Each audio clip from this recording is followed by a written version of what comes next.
Je m'appelle Michel, j'ai 63 ans, et aujourd'hui je vis une vie tranquille dans un petit village du sud de la France. Mais pendant 25 ans, j'ai porté l'uniforme.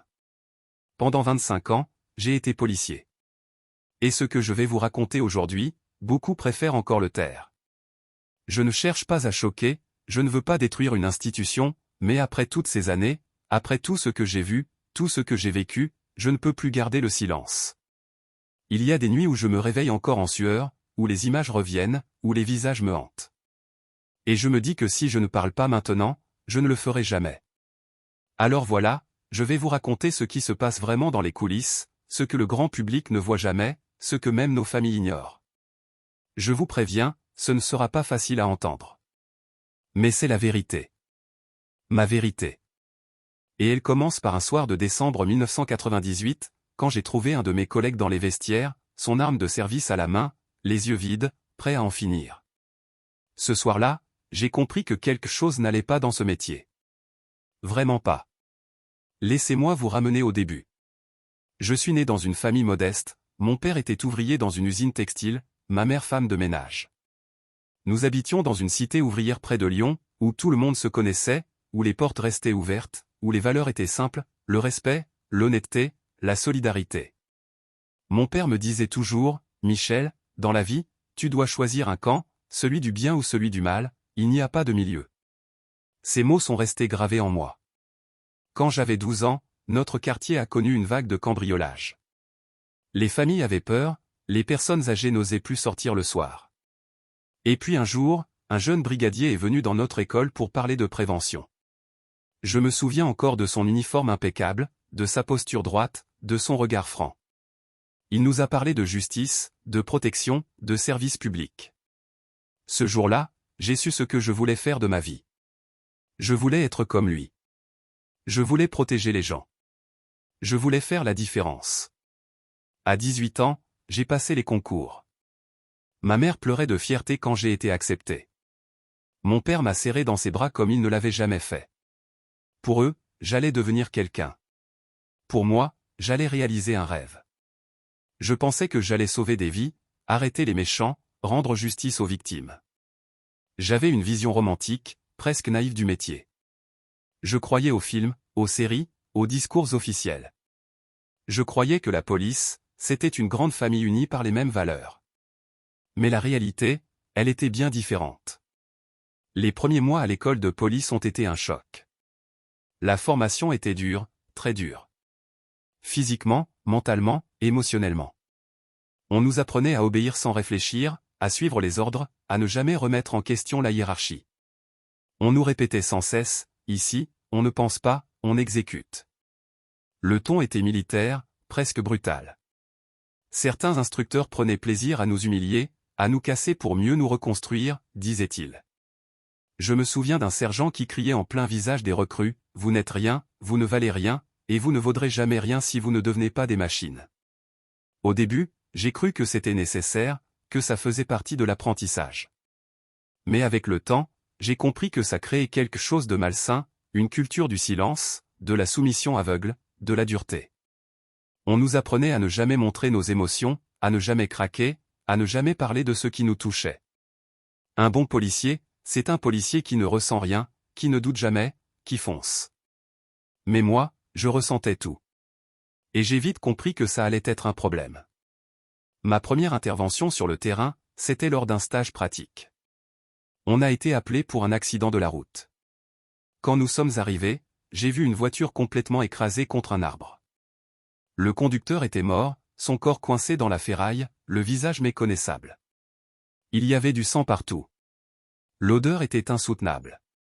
J'ai eu envie de vomir, mais je me suis retenu. Mon tuteur m'a regardé et m'a dit, « Tu vas t'habituer, mon gars, ou alors tu vas pas tenir longtemps. » Cette phrase m'a glacé. S'habituer à ça? Comment peut-on s'habituer à la mort, à la souffrance, à l'horreur? Mais c'est exactement ce qu'on attendait de nous. Devenir insensible. Devenir des machines. Et puis, il y a eu ce moment. Cette première fois où j'ai vu quelque chose que je n'aurais jamais dû voir. C'était lors d'une garde à vue. Un homme accusé de vol. Mon collègue, un ancien avec 15 ans d'expérience, l'a emmené dans une salle d'interrogatoire. J'étais là, en observation. Au début, tout se passait normalement. Puis, l'homme a refusé de parler. Mon collègue s'est énervé. Il a commencé à hausser le ton, puis à le menacer. Et puis, d'un coup, il lui a mis une gifle. Violente. Sèche. L'homme est tombé de sa chaise. J'étais figé. Je ne savais pas quoi faire. Mon collègue s'est tourné vers moi et m'a dit, « Tu n'as rien vu, compris ? » Rien. J'ai hoché la tête. Je n'ai rien dit. Ce jour-là, j'ai compris une chose essentielle, dans la police, il y a ce qu'on fait, et ce qu'on dit qu'on fait. Et entre les deux, il y a un monde. Je pensais que c'était un cas isolé, une exception, un vieux de la vieille qui avait perdu son sang-froid. Mais ce n'était que le début. Avec le temps, j'ai découvert la vraie culture des coulisses. Ce qui se passe dans les commissariats, dans les vestiaires, dans les voitures de patrouille quand il n'y a pas de caméra, pas de témoins, pas de supérieurs. J'ai découvert la compétition féroce entre collègues, la pression constante pour avoir des résultats, des interpellations, des statistiques. On nous demandait des chiffres, toujours plus de chiffres. Peu importait la justice, peu importait la vérité. Ce qui comptait, c'était le quota. Combien d'arrestations ce mois-ci ? Combien de contraventions ? Combien de dossiers bouclés ? Et si on n'avait pas les chiffres, on était mal vu, on était des mauvais flics, on n'avait pas de promotion, pas de mutations intéressantes. Alors certains trichaient. Ils inventaient des infractions, ils arrangeaient des procès-verbaux, ils forçaient des aveux. Et tout le monde fermait les yeux. Parce que le plus important, ce n'était pas la loi. C'était de protéger le groupe. Il y avait un code non écrit, une règle d'or, on ne balance jamais un collègue. Jamais. Même s'il a tort, même s'il a dépassé les bornes, même s'il a commis une faute grave. On se serre les coudes. On se protège. Parce que si on commence à dénoncer les uns et les autres, c'est tout le système qui s'effondre. J'ai vu des policiers mentir pour couvrir des bavures, j'ai vu des rapports modifiés, des preuves disparaître, des témoignages ignorés. Et tout ça au nom de la solidarité. Mais cette solidarité, elle était toxique. Elle nous transformait en complices. Elle nous empoisonnait de l'intérieur. Et moi, petit à petit, j'ai commencé à participer. Pas par conviction, mais par peur. Peur d'être rejeté, peur d'être isolé, peur de perdre mon poste. Alors j'ai fermé les yeux. J'ai détourné le regard. J'ai gardé le silence. Et chaque fois que je le faisais, je mourais un peu plus à l'intérieur. Il y a des cas qui marquent à vie. Des moments où tout bascule, où on comprend qu'on est allé trop loin, qu'on a franchi une ligne. Le premier, c'était l'affaire Dupont. Un homme accusé d'avoir agressé une jeune femme dans un parking. L'enquête avait été bâclée, les preuves étaient minces, mais la pression médiatique était énorme. Il fallait un coupable. Rapidement. Dupont correspondait au profil, il avait un casier, il était au mauvais endroit au mauvais moment. Mon supérieur m'a dit, on le garde, on lui fait cracher le morceau, et on boucle l'affaire. Mais Dupont jurait qu'il était innocent. Il avait un alibi, des témoins. Ça ne comptait pas. On voulait des aveux.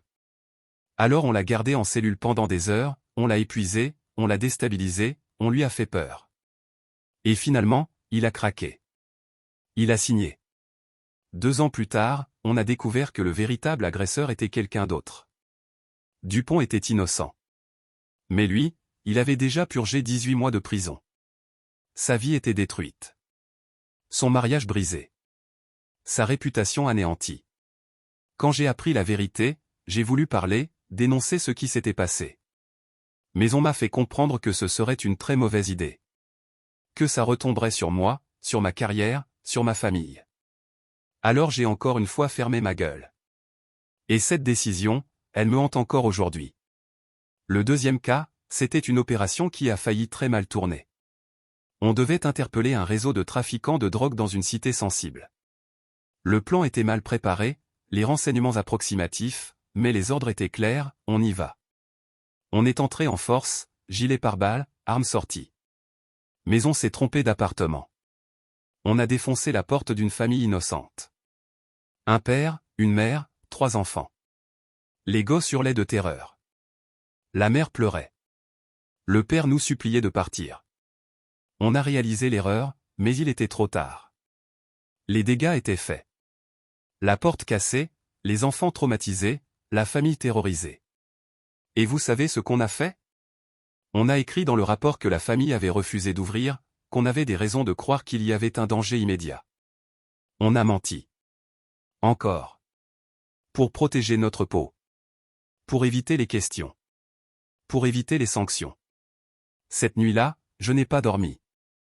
Je pensais au visage de ces enfants, à leurs cris. Je me demandais quel genre d'homme j'étais devenu. Et puis il y a eu le cas qui a vraiment tout changé. Une jeune femme, 24 ans, avait porté plainte contre un notable local pour agression sexuelle. Elle était courageuse, elle avait des preuves, des témoins. Mais cet homme était puissant. Il avait des relations, de l'argent, de l'influence. Et un jour, on m'a convoqué dans le bureau du commissaire. Il m'a dit, « Michel, cette affaire, il faut qu'elle disparaisse. On va classer sans suite. » J'ai essayé de protester. J'ai dit que la victime méritait justice. Il m'a regardé droit dans les yeux et m'a dit, « Tu as une famille, Michel, tu as une carrière, ne fais pas de bêtises. » La plainte a été classée. La jeune femme a été brisée.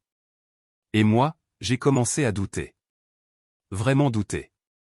Ce qu'on ne vous dit jamais, c'est le prix humain de ce métier. Le prix qu'on paye chaque jour. Les nuits blanches. Les cauchemars. Les images qui ne partent jamais. On voit des choses horribles. Des accidents atroces, des crimes violents, des enfants maltraités, des femmes battues, des suicides. Et on doit rester professionnel. On doit contenir nos émotions. On doit continuer comme si de rien n'était. Mais à l'intérieur, ça nous détruit. J'ai vu des collègues sombrer dans l'alcool. Certains buvaient dès le matin, cachant des bouteilles dans leur casier. J'ai vu des divorces, des familles brisées parce qu'on ne savait plus comment parler, comment aimer, comment être présent. Ma propre femme m'a quitté après 15 ans de mariage. Elle me disait, « Michel, tu n'es plus là, même quand tu es à la maison, tu es ailleurs, tu es avec eux, avec tes fantômes. » Et elle avait raison. J'étais hanté. Par les visages des victimes qu'on n'avait pas pu sauver. Par les erreurs qu'on avait commises. Par les mensonges qu'on avait dits. J'ai fait de l'insomnie pendant des années. Je me réveillais en pleine nuit, trempé de sueur, le cœur qui battait à tout rompre. Je revoyais les scènes, j'entendais les cris, je sentais les odeurs. Le stress était permanent. Chaque fois qu'on sortait en intervention, on ne savait pas si on allait rentrer.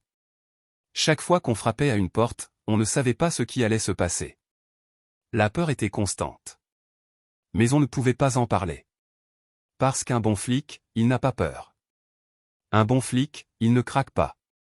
Un bon flic, il tient le coup. Alors on gardait tout à l'intérieur. On serrait les dents. On avançait. Et petit à petit, on devenait des coquilles vides. J'ai vu un jeune collègue, à peine 25 ans, faire une tentative de suicide. Il ne supportait plus la pression, les horaires impossibles, les scènes de violence, le mépris de certains citoyens. Il avait demandé de l'aide, un suivi psychologique. On lui avait dit qu'il n'était pas assez solide, qu'il ferait mieux de changer de métier. Alors il a essayé de mettre fin à ses jours. Par chance, on l'a trouvé à temps. Mais combien d'autres n'ont pas eu cette chance? Combien se sont tus jusqu'au bout? Le pire, c'est qu'on nous demandait d'être forts, mais on ne nous donnait jamais les moyens de le rester. Pas de soutien psychologique digne de ce nom. Pas de temps de repos suffisant. Pas d'écoute. Juste des ordres, des statistiques, et l'injonction de tenir bon. Mais on ne peut pas tenir bon indéfiniment. Pas sans se détruire. Le point de rupture est arrivé après 23 ans de service. J'étais devenu brigadier-chef, je supervisais une petite équipe. On a été appelé pour une intervention domestique. Un homme violent, sa compagne terrorisée, leurs 2 enfants à l'intérieur. Quand on est arrivé, la situation était tendue. L'homme était alcoolisé, agressif. Il criait, cassait des meubles. On a essayé de le calmer, de négocier. Mais un de mes jeunes collègues, nerveux, inexpérimenté, a paniqué. Il a sorti son arme alors que ce n'était pas nécessaire. L'homme s'est jeté sur lui. Un coup de feu est parti. L'homme est tombé. Il n'est pas mort, mais il a été grièvement blessé. Paralysé. Et vous savez ce qu'on nous a demandé de faire? De dire que l'homme avait menacé mon collègue avec un couteau. Qu'il y avait eu un danger immédiat. Qu'on n'avait pas eu le choix. Mais ce n'était pas vrai. Il n'y avait pas de couteau. Il y avait juste un homme ivre et désespéré, et un jeune flic qui avait eu peur. J'ai refusé de mentir. Pour la première fois en 23 ans, j'ai dit non. J'ai écrit un rapport honnête. Et tout s'est retourné contre moi. On m'a mis à l'écart, on m'a harcelé, on m'a menacé de sanctions disciplinaires. Mes propres collègues me regardaient comme un traître. Mon jeune collègue, celui qui avait tiré, m'en voulait.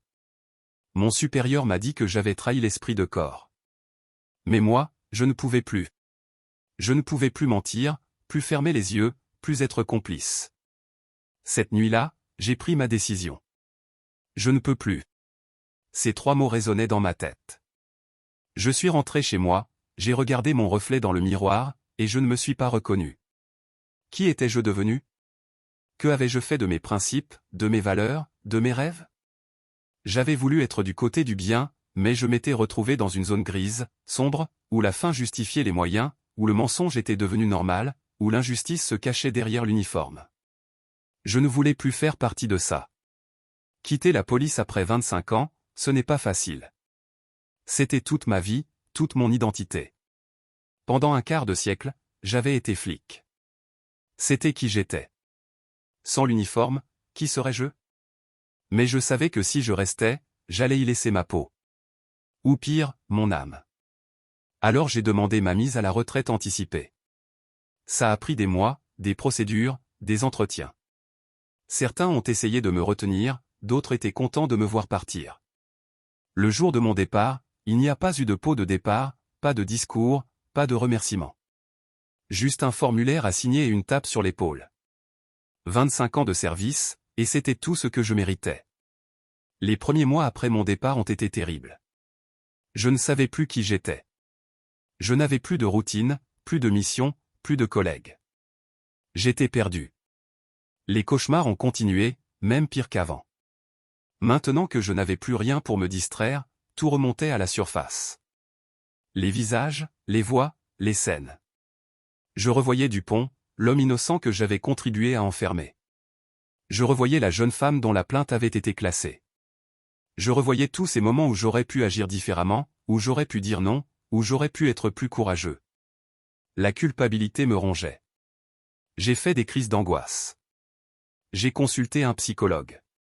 Ça m'a aidé, lentement, à mettre des mots sur ce que j'avais vécu, à comprendre que je n'étais pas seul, que beaucoup de policiers vivaient la même chose. Mais j'ai aussi ressenti un immense soulagement. Pour la première fois depuis des années, je pouvais respirer. Je n'avais plus à mentir. Je n'avais plus à porter le poids de toutes ces contradictions. Je pouvais redevenir moi-même. Ou du moins essayer de retrouver qui j'étais vraiment. J'ai déménagé dans ce petit village du Sud. J'ai commencé une nouvelle vie. Simple, tranquille. Je fais du bénévolat dans une association d'aide aux victimes. Ironiquement, maintenant je suis vraiment du côté de ceux que j'avais juré de protéger. Et pour la première fois depuis longtemps, je me sens en paix avec moi-même. Pas complètement, il y a des blessures qui ne guériront jamais.